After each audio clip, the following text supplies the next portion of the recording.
모든 것은 이 그림으로부터 시작되었다. 커다란 두 개의 창문 앞에 긴 커튼이 드리워져 있다. 왼쪽 한 구석에 창과 투구를 쓴 사람은 공권력으로 누군가를 심판하고 처단하는 역할로 보인다. 그 옆에는 아부하는 자도 있고 담합하여 권모술수를 꾸미는 자도 있다. 분위기상 지도자로 보이는 이 자가 누군가에게 선고를 내린 듯하다.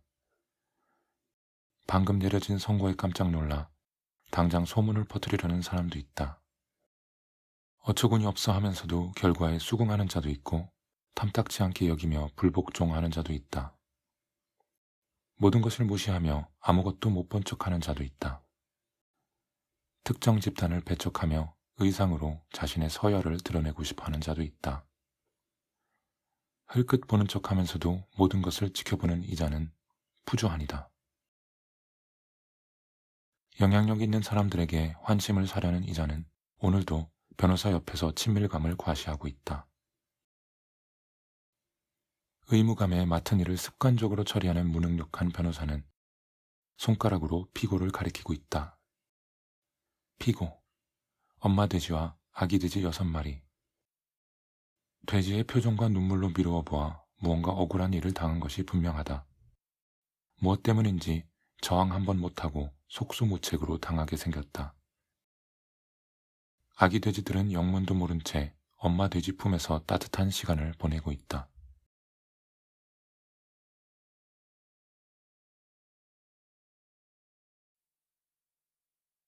처음에 이 그림을 봤을 때 우리는 동화책 속 흔한 사파라고 생각했다.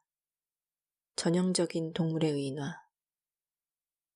그러나 알고 보니 1457년 1월 10일 프랑스 사비니의 한 법정에서 실제로 있었던 암돼지 1마리와 아기 돼지 6마리의 재판 장면을 기록한 그림이었다.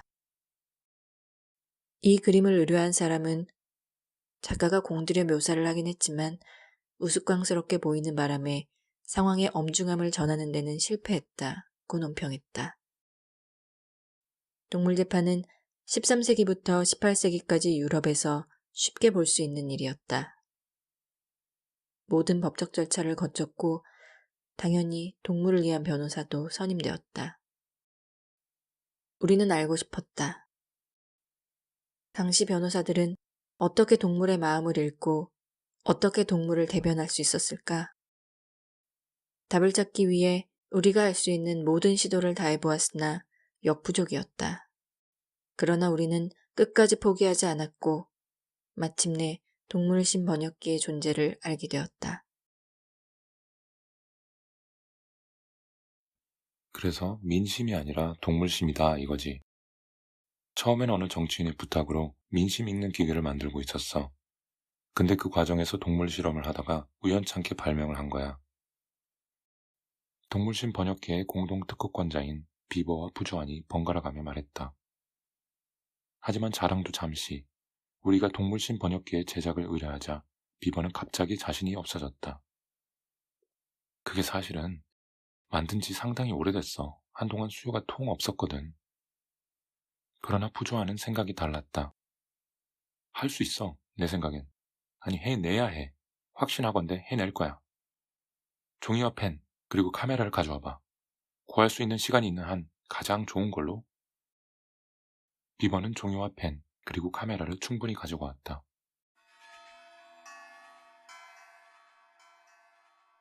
어딘가에서 꼬물거리는 기이한 생명체들이 기어나와 신기한 눈으로 그들을 바라보았다. 푸주아는 너무 열중한 나머지 그들에게 주의를 기울이지도 못했다. 그는 양손에 종이와 펜 그리고 카메라로 그림을 그리며 비버가 잘 이해할 수 있도록 대중적인 방식으로 설명하기 시작했다. 일단 설명하기 쉽게 셋을 생각해보자. 셋에 7을 더하고 10을 더하는 거야. 여기에 1000에서 8을 뺀 숫자를 곱해봐봐.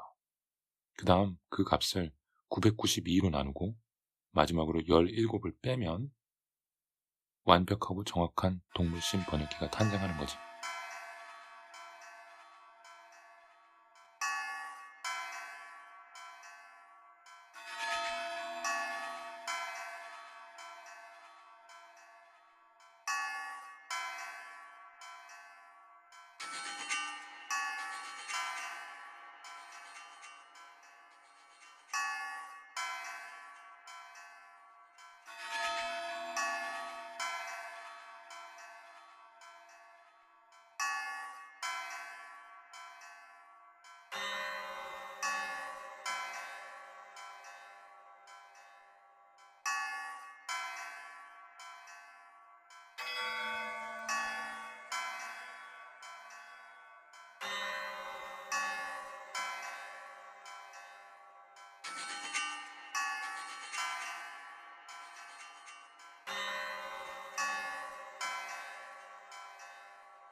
이렇게 사비니 법정의 돼지 덕분에 우리는 동물신 번역기를 구할 수 있었다. 사비니 돼지에게 보답하고 싶었지만 정작 본인은 동물신 번역기 덕을 보지도 못하고 유죄 판결 후에 사형을 당했으니 방법이 없었다.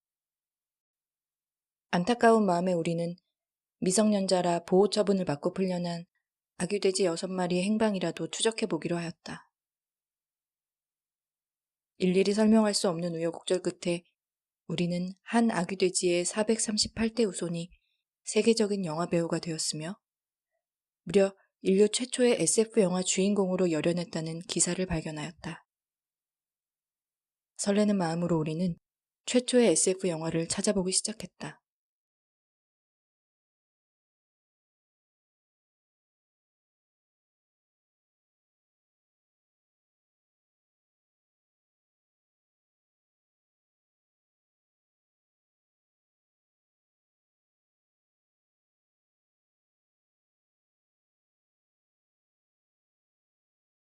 아무리 여러 번 필름을 돌려보아도 배우 돼지는 찾을 수 없었다. 고심 끝에 우리는 SF 영화 전문 평론가를 찾아갔다. SF란 뭘까요? Science fiction is part of fantasy. 사전적 정의에 따르면 환상이란 현실적 기초나 가능성이 없는 헛된 생각이나 공상을 뜻한다. 우리는 노트에 적었다. SF는 실제 지금 여기서 벌어지는 일이 아님. And the Industrial Revolution came along, and machinery worked, and things worked, and machinery was so important. First the trains, and the cars, and the airplanes, radio, television, all this sort of thing. 우리는 받아 적었다. 기계가 중요한 요소임. They were early with that.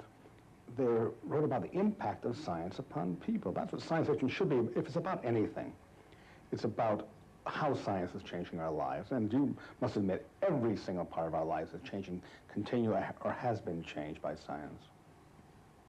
우리는 또 받아 적었다. SF는 과학이 어떻게 삶을 바꾸는지 보여줌. 이 세 가지 단서를 가지고 우리는 비로소 진정한 최초의 SF 영화를 찾아내는 데 성공했다.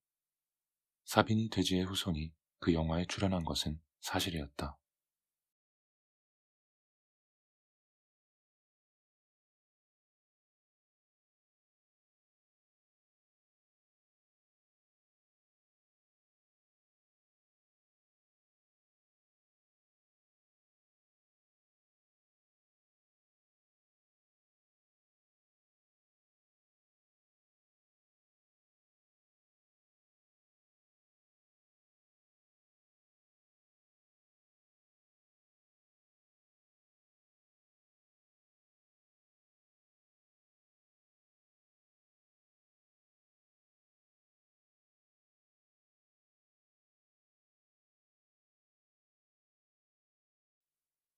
처참한 결말이었다.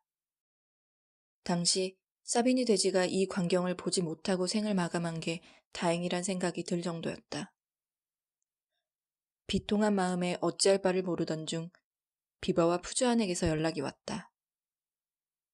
또 다른 아기 돼지가 동물법정에 서게 되었다는 놀라운 소식. 더 놀라운 건 네덜란드 동물당에서 선임한 변호사 부줌이 변호를 맡았는데 다름 아닌 동물신 번역기를 쓴다는 정보였다. 우리는 당장 법정으로 향했다. 동물당 변호사 부줌은 어슴푸레한 법정에 서 있었다. 가발과 안경을 쓰고 가운을 걸친 부줌이 우리를 탈출한 죄로 기소된 돼지를 변호하고 있었다. 증인은 돼지 우리를 발견했을 때 그곳은 이미 텅 비어 있었다고 증언하였다. 판사는 낮게 웅얼대는 목소리로 법률적인 상황을 설명하였다. 하지만 기소 내용을 전혀 알아들을 수 없었으므로 돼지가 어떤 상황이었고 무엇을 했는지 파악하기 위해 부줌은 3시간에 걸쳐 동물신 번역기를 작동시켰다.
기소장을 낭독하기 오래전부터 배심원의 의견은 모두 달랐고 전부 동시에 떠들기 시작했기에 서로의 말을 단 한마디도 알아들을 수가 없었다.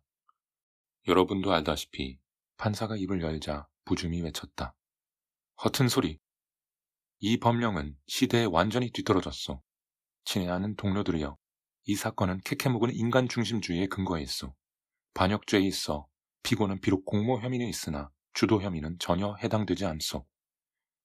돼지의 폭력과 침해로부터 보호받을 권리를 여러분이 인정한다면 반역죄는 성립하지 않음이 명백하오. 탈주 사실에 대해서는 반론하지 않겠소. 하지만 피고의 신체적 구속으로부터 자유로울 권리가 이미 입증되었으므로 피고는 유죄가 아님을 확신하오. 이제 가요한 피고의 운명은 여러분의 한 표에 달려있소. 여기까지 하고 부줌은 자리에 앉았다. 그리고 판사에게 자신의 기록을 참조해 사건을 요약해달라고 요구하였다. 그러나 판사는 한 번도 사건을 요약해 본 적이 없다고 했다. 그래서 부줌이 그 일을 대신 떠맡았고 사건 개요를 너무 잘 설명한 나머지 증인들이 말한 것보다 더 많은 이야기를 하였다. 판결이 요청되었을 때 배심원들은 철자를 발음하기가 너무 어렵다며 이를 거부하였다. 그들은 이 일 역시 부줌이 기꺼이 맡아주기를 바람하지 않았다. 그래서 부줌은 그날의 중노동으로 기력을 소진한 가운데 겨우 판결을 내렸다. 유죄. 배심원들은 모두 단식했고 그들 중 몇 명은 기절했다. 곧이어 부줌은 판결문도 직접 낭독하였다. 판사가 너무 긴장한 나머지 한마디도 할 수 없었기 때문이었다. 부줌이 자리에서 일어서자 핀 떨어지는 소리까지 들릴 정도로 한밤중 같은 정적이 흘렀다. 그리고 판결이 내려졌다. 공장식 축사 종신형. 이를 이행하지 않을 시에는 살처분. 판사는 그 구절의 법적 유효성에 대해 내심 우려하였으나 배심원들은 일제히 환호하였다. 그러나 그들의 열광은 돌연 저지되었다.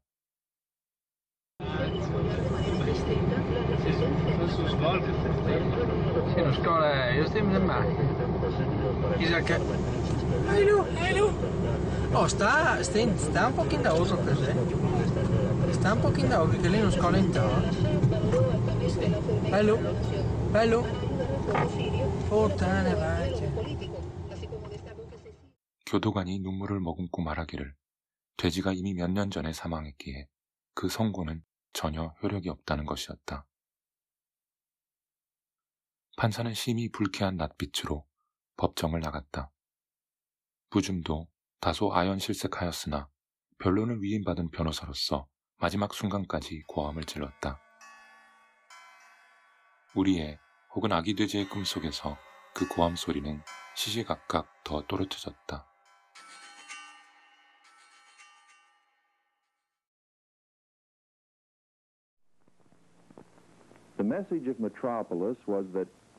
SF 영화의 교훈은 우리의 마음이 손과 머리의 중간에 있어야 한다는 것이에요.